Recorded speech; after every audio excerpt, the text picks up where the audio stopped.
2020, bringing a biblical perspective on life, culture and current events. Weekdays on UCB's Vision Radio Network. Find out more at vision.org.au. What is Christianity like in Russia? And we might be able to reflect over many decades now in which there's been dramatic changes from the former USSR to the current circumstances in Russia. A very special guest to talk through some of these issues is Viktor Akhtarov. He's the director of FEBC Russian Ministries. Viktor is in Australia over these next 10 days, and there are a number of opportunities that listeners will have to visit and hear Viktor face-to-face talking through issues to do with Russian ministries and FEBC in Russia. And I'll tell you about some of those dates in just a short while.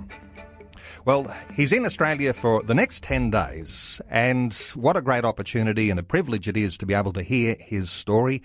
Viktor, welcome along to 2020. Hey, it's good to be here, Neil. Thank you so much for inviting me. Well, look, I can tell you that Russia is, for many of us in Australia, a long way away. But people who have been following the news and might have a few years under their in their life story will remember the ups and downs, the turmoil, the upheaval. And we do follow, in general, political processes and, the current Russian president. People will be able to name Mr. Putin. So far as ordinary day-to-day life in Russia, this is something that's not quite so prominent in the thinking of Aussies. And I'm going to get some insights from you about ordinary everyday life in Russia too. Sure. But Viktor, let me just talk a little bit about your story. You grew up in Russia. Your father was a political prisoner of the USSR. He was freed under Mikhail Gorbachev.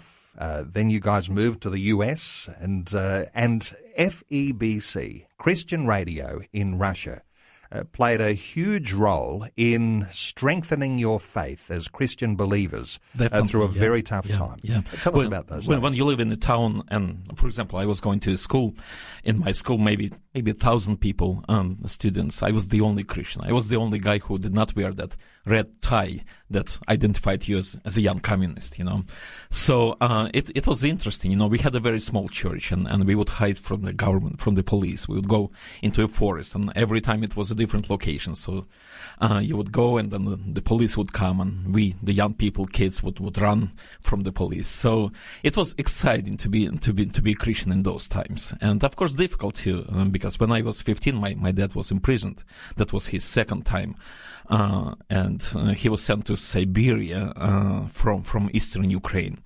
And I visited him. I was 16 at the time, and I'll never forget. We were sitting in this little room for 2 hours. It took us 2 days to get there to prison. And then for 2 hours, I was able to talk to my dad. And I saw prisoners walking by, just like, through the window. And some of them started waving to us, saying hi, and some of them were starting saying hi to us in a Christian kind of way. They say, greetings to you. And I say to my dad, weren't you the only Christian here in this prison? He says, yeah, 6 months ago I was the only Christian here, but the Lord has been working and moving. And he starts giving me story after story after story of those high-level political prisoners becoming Christians. And I was sitting there and I said, you know what, Dad, and I was 16. My dream was to bring 3 people in my lifetime to Christ. And I said, I'll never be able to match that, to beat you at how many people you bring to Christ. And my dad looked at me and he smiled and he said, one day you'll be preaching the gospel to thousands of people. And I said, yeah, sure, of course, Dad. And he looked at me again very seriously and he said, but you're not going to be doing it by yourself. You're going to be doing it as part of the body of Christ. And this is what's happening today. And through FEBC, we reached thousands and thousands of people throughout Russia, Ukraine, people who are suffering, people who are, some of you know, of course, you listeners, about the events, the war in eastern Ukraine, where the plane went down recently. So, and a lot of suffering people, and we are ministering to many of them. We'll want to talk some more about the history in Russia and Christianity and the way things have evolved. But let's come to Ukraine, because here is a point where so many Australians have an attachment, because so many Australians were on the plane MH17 that was shot down. and allegedly by a Russian missile. And these sorts of stories, no doubt, have flowed through Russian media, accusations that come from the West, that come from Australia towards Russia. How does that circumstance sit with you as you reflect on what's happened there in Ukraine? Well, of course, it is a very difficult, very complex situation. It was a shame that Russia had its veto on the investigation on the tribunal. Makes them look guilty, unfortunately. And, I'm Russian myself. My wife is Ukrainian, so I'm trying to be very, very diplomatic as far as accusing anybody. But one thing is for sure, it is a very tense situation and very... a lot of people are suffering, and thousands of people, of course, have been killed there. And it is understandable that Australians, it is a very painful issue for so many people lost their relatives and friends here. And we are praying for all those people. And as far as investigation, it is very difficult to see how it's going to happen. And it is very close to us because God let us open a station in eastern Ukraine 11 months before all of this started. And we were able to preach the gospel to the people there. And then they destroyed our station, the rebels did. And then they killed 4 of our volunteers. So we feel like we are in the same family with those people who lost their relatives here in Australia. Let's just dwell on that just for a moment, because I remember a conversation that I had with Kevin Keegan from FEBC in Australia around that time, and we called Australians to prayer for your people there in Ukraine, because just to come back to that, you say when all of this disturbance became so significant. You'd been on the air in FEBC in Ukraine for 11 months before this shooting down of the plane, and there was an attack against the FEBC studios, and 4 people were killed. 4 people were killed. Some of them I knew personally very well. One of the widows that was left, she has 8 children. I've seen her grow up. So all of this is very close to my heart. One of the ladies, one of them was very, very influential broadcaster, just a volunteer who would come and do his program on Monday. He's a new Christian, not from a Christian background, so he would come and be very entertaining and he would say, okay, let's talk about how you quit smoking. I'll tell you my story. And people would start calling and he would have this lively conversation. So, and eventually they came in and they took them into the building that was a former KGB building. When I came to that building, I was there shortly after they were killed. It was very emotional for me because this was exactly the building where my dad was held during the Soviet times. So all those emotions came in. And I came with one of the widows, Victor's wife. His name is also Victor. And she, of course, experienced all those emotions. And we prayed together. And now Natalia is her name. She's working with the local refugees, with the soldiers who are there, and just bringing the gospel to them. And many of them, we distributed thousands of radios to them. By the way, with help from Australians as well. And it is wonderful to see that so many of them are already becoming Christians. Soldiers, refugees, people who are just hurt by war. And it is wonderful to see that people who suffered from all of this are now serving others. So even though there was an attack on the FEBC studios there in Ukraine, the work continues and you continue to broadcast. Has that made a difference to the way that people conduct themselves, the way that people who are coming and being part of your broadcast team, are they strengthened, emboldened by having been through such a horrific attack on the radio station, or how does it work these days? Well, of course, when rebels took the station, we were off the air for a few months, and then Ukrainian army came in, and we were on the air again. And of course, it changed because we are just like you. We are talk radio. People call in. And the whole atmosphere is different. The whole environment is different. First of all, many people are suffering. Many people lost their friends and relatives to war. And at the same time, they open their hearts to Jesus because they are suffering. They are looking for answers, and we are providing those answers. And on so many occasions, you listen to the station and people are saying, I just feel love coming out of you. And this is all we can share, Jesus. We cannot feed everybody. We are trying to. We cannot give radios even to everyone. We are trying to. But we can share the love of Christ, and people feel that. And many of them are coming to the local churches. Victor, wanting to invite our listeners to be part of this conversation. If this is resonating with you, you can be part of our conversation today. Our talkback line is open, 1-800-316-316. That's 1-800-316-316. You might have your own thoughts on what's happened in Ukraine and in Russia, MH17, as we've been talking about, Christian radio that was on the receiving end. 4 people shot, killed in a dreadful attack by rebels that were there. We'll take some calls very shortly, but 1-800-316-316. Let's come back to Russia, Victor, where the main centres for FEBC in Russia are in Moscow and in St. Petersburg. How significant is FEBC in the reach that you have there in Russia? We decided to we ask ourselves that question: how significant are we? And we discovered we have 250,000 people listening to us only in St. Petersburg, and that's 250,000 people every day who listen to us. And of course, the evangelical Christian population in Russia is very low, around 1%, and for most of our people who are listening to us are not Christians. They're not in the church. So that's how we are different from most of the stations here in Australia, because most of our listeners are not in church. They do not know Christ. And we are doing everything we can to bring them to churches, and they are coming. I talk to pastors all the time, and some of them say, like in a circle, one says, I have 5 people who just recently came to my church. Another says, I have 12. One guy says, I have 50 people who came to my church through FEBC, because people are looking for answers. And Russia is becoming, kind of nominally Orthodox kind of Christian country, but people never read the Bible. A very low percentage actually believe, and we are bringing this real connection with Jesus Christ and promoting local churches.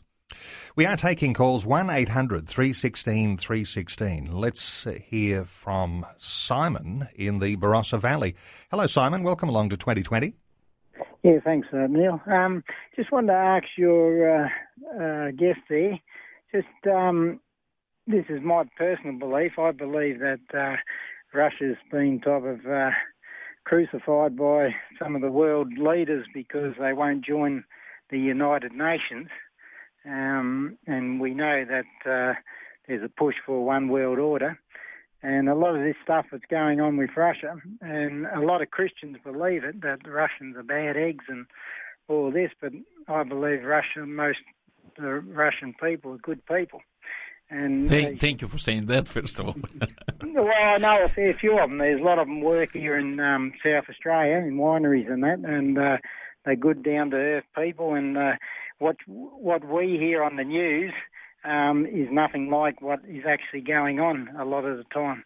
And I believe Russia's being set up by the media and by America and that to make them look bad, to pressurise them with all these sanctions to join the United Nations in the one world order push, and but yet there's a lot of Russians are very strong Christians, and I believe they'll be a strong Christian power in the end times. I'm talking individually, standing up for the truth.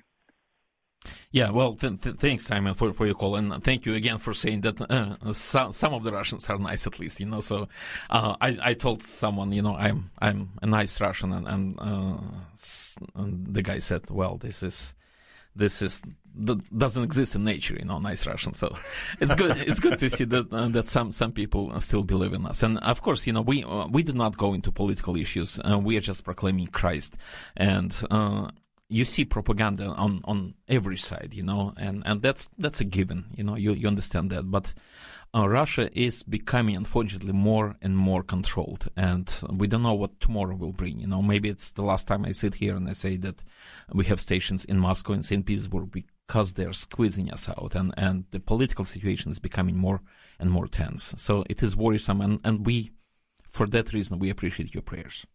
It's Neil with you 2020. Viktor Akhtarov is our guest. He's director of FEBC, that's Christian Radio in Russia, FEBC Russian Ministries. We're getting some insights into Christianity in Russia today. Just to pick up on something very quickly that you were talking about in our last segment there, Victor, that things are very changeable in Russia. Things Definitely. Are not so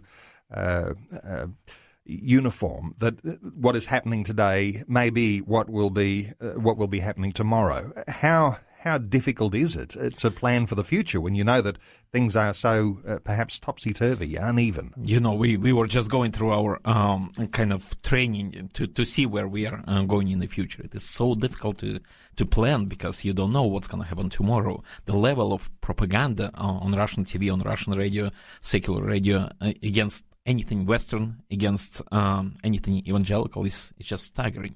It is worse than it was during the Soviet times. So it is changing, and it changed in 12 months. So we don't know what the future holds, but we are using every moment we can to bring the gospel to people and change hearts, change minds. In the circumstances that you have there in Russia, ordinary family life, tell me what ordinary family life is like for a Christian family in Russia.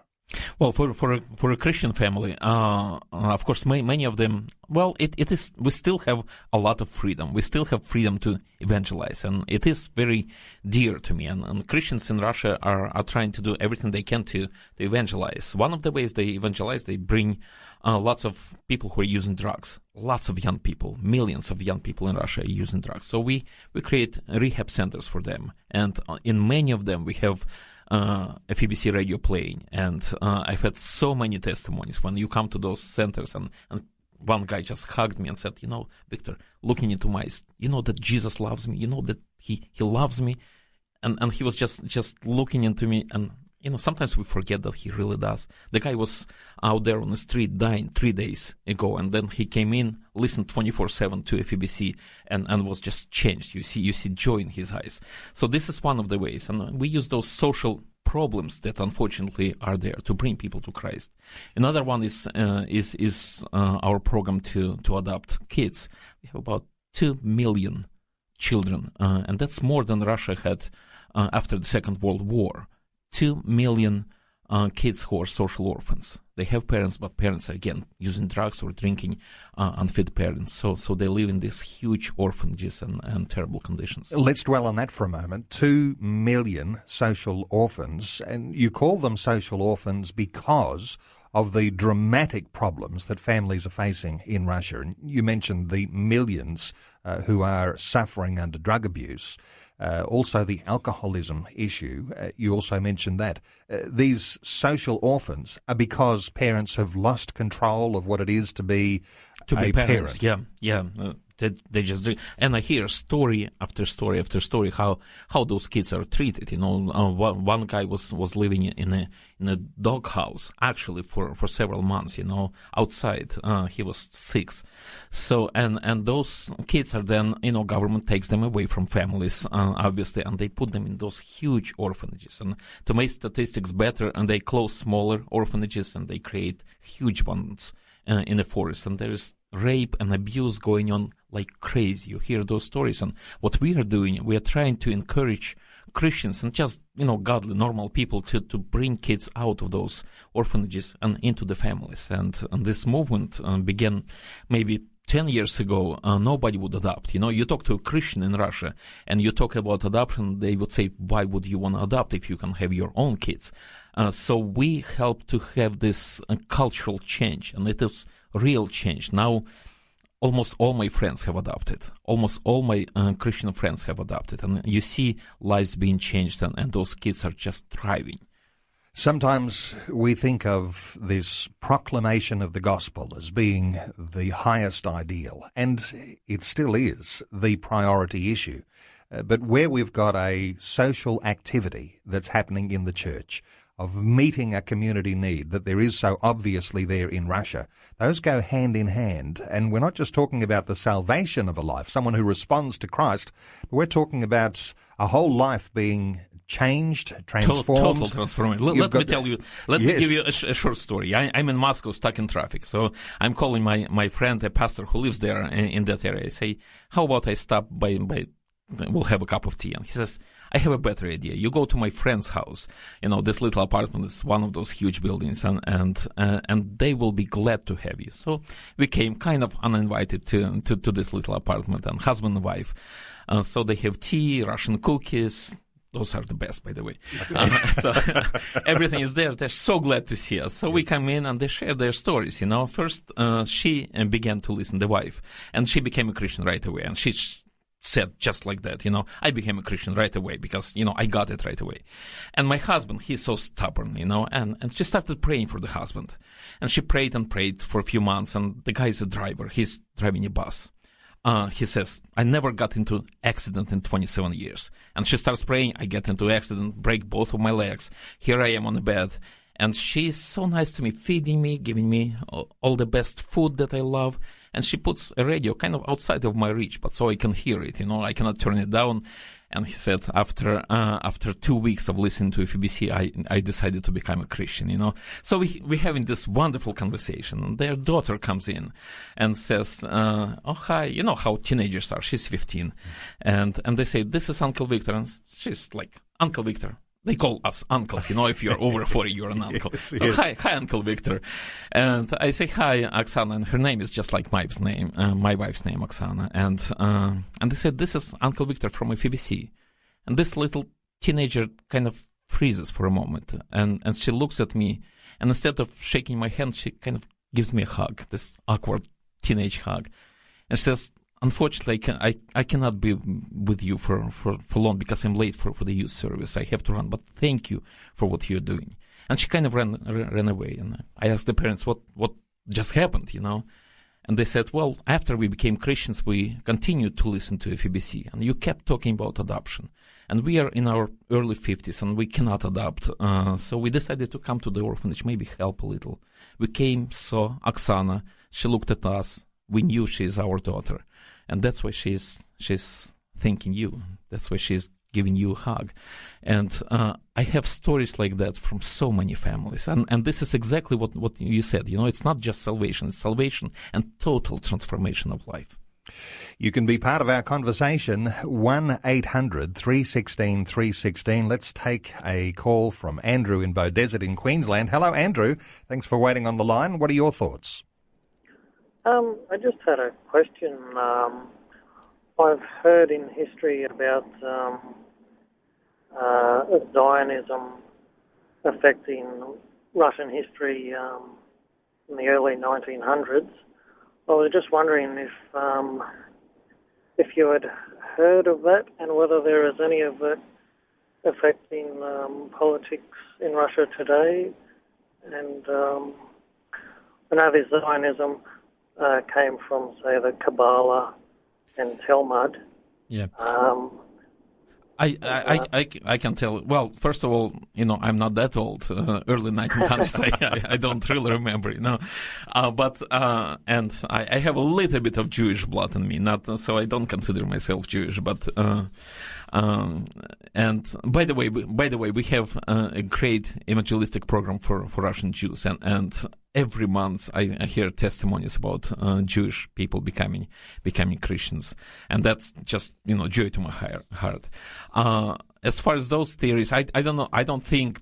There are so many theories about Kabbalah and how it affected the Russian politics, and I don't think there's that the Russian rulers are so mystical. They just crap for money, and they're looking for.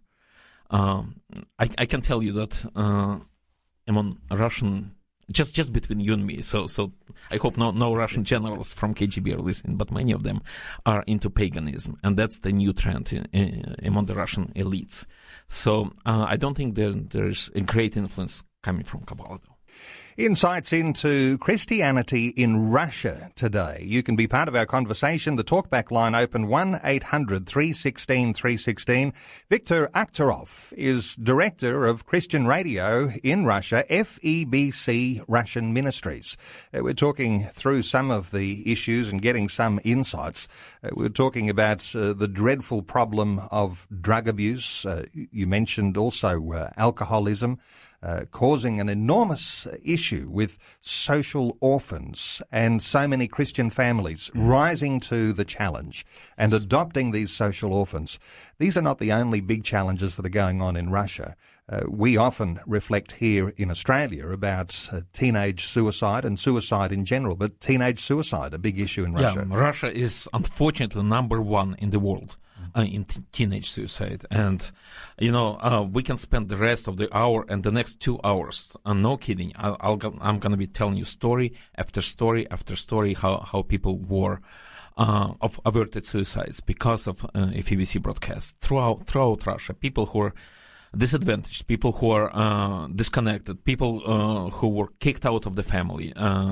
One lady was telling me recently, I was preaching in a church in St. Petersburg, and you know how it is after sermon, people come and greet you, and this lady came and just shook my hand and said, "Thank you for saving my life." And I said, what do you mean? And she told me the story about how she was ready to end it all. 2 small kids, husband announced that they're going to have a divorce, and she was ready to just slash her veins. And in order for kids not to hear what was about to happen, she went to the radio, increased the volume, and the words came from the radio saying, "You have hope in Jesus Christ. You have hope for life in Jesus Christ." And she said those words just went into my heart. And it's like that, you have lots of people walking around, and she just shares a life story with you. And her kids came and said, come on, mommy, let's go. Daddy is waiting downstairs. And stories like that just touch your heart. I was in the studio once, and one of our pastors, a volunteer pastor from a local Moscow church, was doing a program, and this guy called, was obviously depressed, did not know what to do, began crying, 17-year-old on the air, and the pastor, in maybe 15 minutes talking to him, kind of pulled him back to life. And I later met him. He became a great Christian, and there are so many stories. I was talking to this pastor. I said, Andrew, why do you come to FEBC for so long, for 15 years, without any pay? If you're still hoping, you should guess we're not paying you. And he said, you know what? I stopped counting how many people came to know Christ through my program in those 15 years. But I'm still counting how many people decided not to commit suicide. And he says, I have 15 people like that. 1 per year. And later on he sent me a message, just one number, 16. That is amazing. Let's talk about the current status of Christianity in Russia. You mentioned that there are only 1% of the Russian population who are evangelical Christians.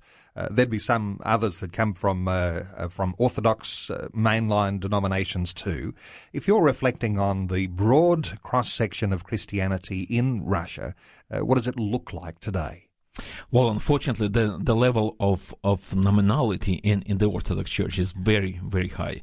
And what we are trying to do, we never work against any one denomination. We are working for Christ. So we are trying to bring everybody together and, towards Jesus. And we even have some people, doing apologetics. For example, one great Orthodox Christian who is doing that on our radio. And we try to even starting the conversation, could be about anything. We're saying, as Christians, since people consider themselves Christians, as Christians, we need to know this about the Bible. And we start the conversation, and people start calling, and they feel like Christians. And then we get so many testimonies when they say, I thought I was a Christian. Now I know what Bible actually means. Now, and because of FEBC Radio, I know what Jesus wants from me, and I know Jesus eventually. So we have a lot of stories like that.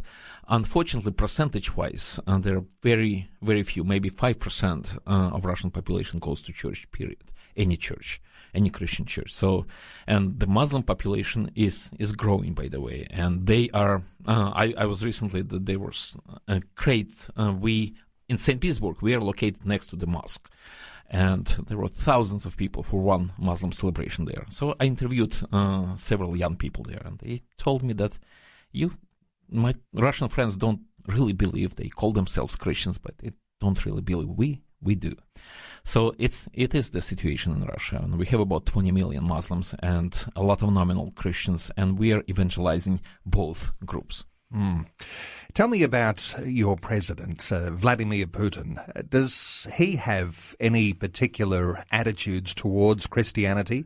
You maybe even have to be careful how you answer, but when you reflect on your president, offering leadership to the nation, just a small percentage of Christians coming out of all of the change that happened through those historical times, which was in some respects when the USSR was disbanded, and the changes that happened, the openness policy under Gorbachev, the changes that happened, the thought of new freedoms.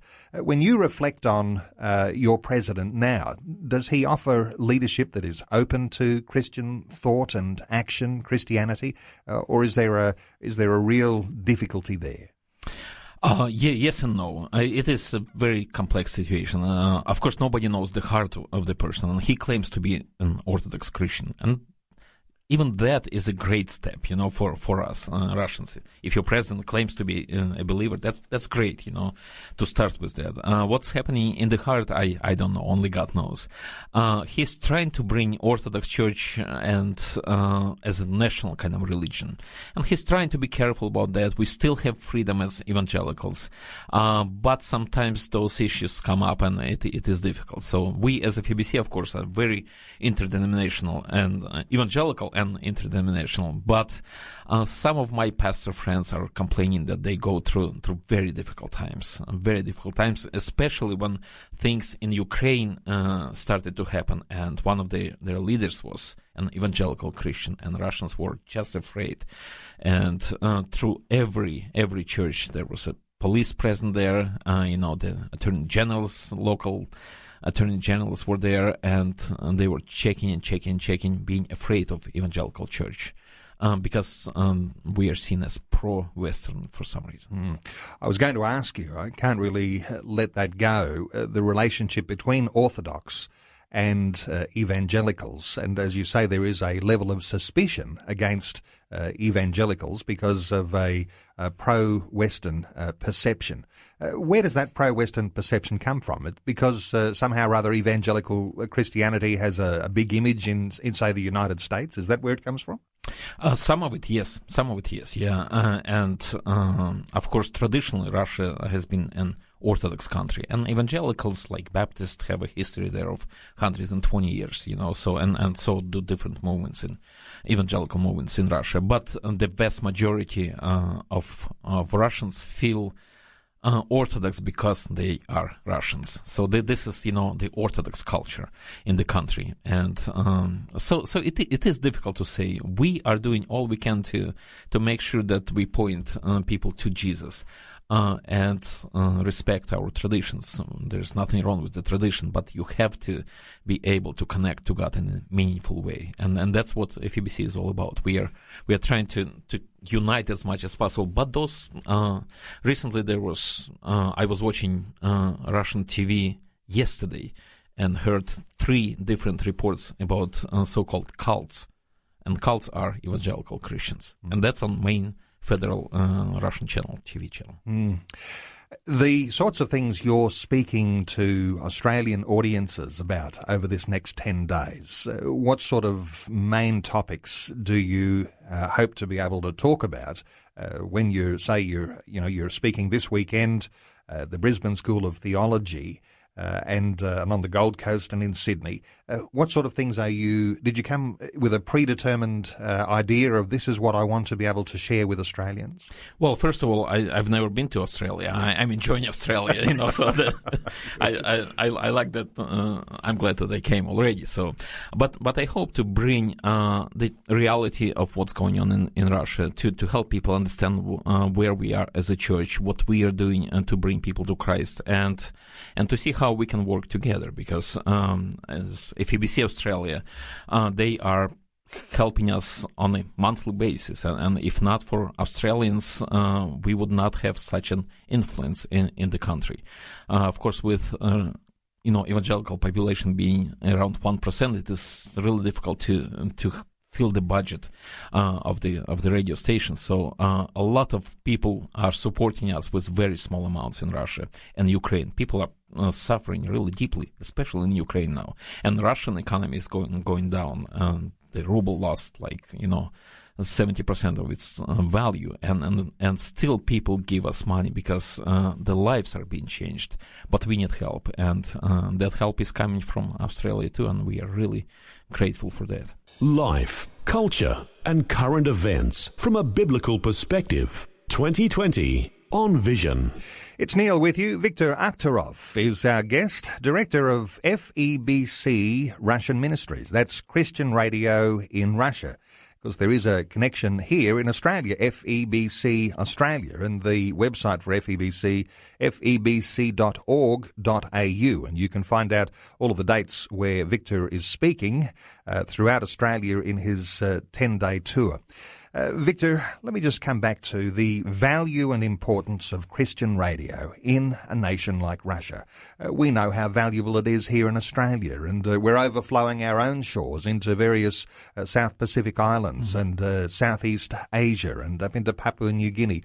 When we talk about Christian radio in Russia, there must be stories that you can tell, as you have been, of lives transformed, but people being taken on a journey with Christian radio, right from being a non-believer to being real people of breakthrough, pastors. Very active Christians, many pastors. I travel throughout Russia, of course, and almost every time I meet people who are in leadership positions in the church, very influential Christians who tell me that they started their Christian journey by listening to FEBC, and this is really, really encouraging. I remember when we just started in the far east of Russia, they call it the city's kind of appendix of Russia, little city where Ussuri tigers live, So we came to this station, and non-Christian station, and the guy who is the manager of the station, smoking his cigar, he looks at me, "Who are you?" And I say, "Well, we would like to put some Christian programs on your station." He's like, "I don't know what a Christian program would be." And I say, "We can show you." And he said, "Okay, you have an hour. As long as you play those 4 commercials," he says to the young lady sitting there. And we started broadcasting, and sometimes you know that God is there, and sometimes you really know that God is there in the room. And he was there. And one lady called, I'll never forget, she started saying, "Well, you speak about Jesus who can help us in real life. Is that true?" And I said, "Yes, it is true." And she said, "My daughter is dying from drugs. She's 16 years old. And what can Jesus do for me? What can you do for me?" And I did not know what to say. I said, "Maybe I can pray for you." And she started saying, "That's great." And she started praying right away. And we joined her in prayer. And you could just feel that God is working. And I'm thinking, is it just me? I look at the girl behind the glass, and she's crying, mascara all over her young face, also 17-year-old. And she forgot to play all those 4 commercials because people were calling and responding. And then after the hour, it just flew by, and we come out, and she says, "You know what? I don't know what just happened, but this was just scary and amazing. And what was this?" And I said, "Well, this was God." And she said, "One more thing. Another gentleman called, and he said to wait for him because he's coming, and here it is, this guy rushes in, also a young 20-something, and he says, 'Viktor, is this you?' And he starts hugging me, and I'm saying, I don't know you guy, what's going on?" And he said, "I became a Christian by listening to your shortwave broadcast, and today he's pastoring, this young guy, he's pastoring the biggest church in that city, and he's overseeing 10 other churches." And we hear stories like that over and over again. People become Christians, and then they either adopt some child, or become leaders in the Christian church, or become pastors and influence others. And now he is one of our frequent broadcasters. It is an amazing story, and it leads me to reflect on whether there is a hangover from all of those years in very deep communism, which is a materialistic, godless ideology, that while there is freedom now, is there a hangover from all of those years where Christianity was really very, very held under an iron fist? So when you start to hear about stories like this, I mean, for us it's a little bit difficult to understand, but to hear these stories of the way that people have felt as though their opportunity to respond to Christianity was so suppressed, then to hear opportunity come like this and people responding so openly. Yeah, many do, and of course, on the large level, the church is still very, very weak and small because of those pressures. Generations grew up, and some of them died under communism, and many of them still kind of feel on a deep level there is no God. They call themselves Christians, and many of them say, well, but we don't know for sure, do we? And that's, if you have atheism in the country for 70 years, it leaves its mark on the people, unfortunately. So we are working against that. And when we see those stories, when people are becoming believers in the society like this one, it is really exciting for us to see. And we believe that Russia will change. And next time I come to Australia, I'll be reporting on at least 3% of Russian Christians. Very good. Look, coming back to your own history and those challenging years where your father was imprisoned under the USSR, and the challenges that you had there of being able to meet together, where you would know that the authorities would be coming and you'd have to flee into the forest, and secret meetings of believers. Is it really a very open opportunity that you have now as a Christian, or are there still some persecutions that happen against Christians in different outer-lying areas in Russia? Well, if you compare it to the Soviet times, we have complete freedom. Complete freedom, It is a different world. But what is worrisome that the persecution is coming back slowly, but it's coming back. If you compare it to 5 years ago, we are in much more difficult situation. The church is in Russia than 5 years before. So it is coming back. It is coming in different form, the persecution against the church, and we don't know actually what to do with this. How to what do you do when you the police comes and checks who you are, what you're doing, and they do it again and again and again, and they do it throughout Russia. It is scary. So we ask for your prayer support.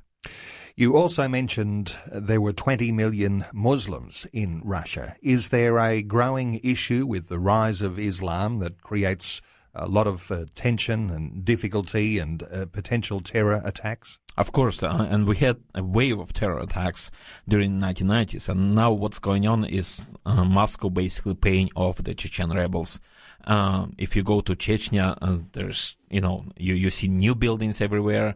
They're just paying a lot of money to Chechnya to keep quiet, and this cannot continue for such a long time. And it is a very difficult, tense situation, and who knows what's going to happen in the future. The government is worried. Lots of thousands of Russian Muslims are fighting for ISIS. Thousands of them. Men, women, and they are recruited through the internet, and they go and fight and die there. So the situation is not as nice as it seems sometimes on the surface. And nobody knows what the future will bring. So we are, of course, broadcasting to Muslims too, and many of them are becoming Christians. And I'll never forget how I was just recently in the studio and I heard one Muslim man, Azerbaijanian, becoming a Christian with heavy Russian accent, just saying, "Jesus, come into my life." And this is just a representative call of so many of them who are becoming Christians, because they see there is, as one girl wrote to us, she said, "I see real answers. I see real life in Christianity." And she became, for now, a secret believer. So we have stories like that coming from Muslims too. Well, I suspect you'd like Australians to be in prayer for Russia, for the whole nation, but also, importantly, for the work of FEBC. Is that what your encouragement would be? Definitely. And pray also for Ukraine, that is going through a very difficult time. And the conflict is difficult to resolve there and between Russia and Ukraine. Ukraine is a separate country from Russia. It is a very tense situation. And lots of Christians are suffering. Lots of them lost their lives. And pray for those people. And this is, we've seen how prayer works. And thank you for that. Well, let me just give that website address where you can get the dates and venues for opportunities to see Viktor Akhtarov, the director of FEBC Russian Ministries. It's febc.org.au. That's the Australian arm of FEBC, and you'll be able to find out those dates. Tomorrow night he's speaking in Brisbane at the Brisbane School of Theology, or at least that's tomorrow afternoon, actually, between 2:30 and 4. He's also speaking on the Gold Coast on Sunday, Mosaic Baptist Church at Capera in Brisbane on Sunday night. He's into Sydney on Tuesday, and around the Sydney area for a number of days. Victor, thanks so much for being with us today on 2020. Thank you so much. Like what you've just heard?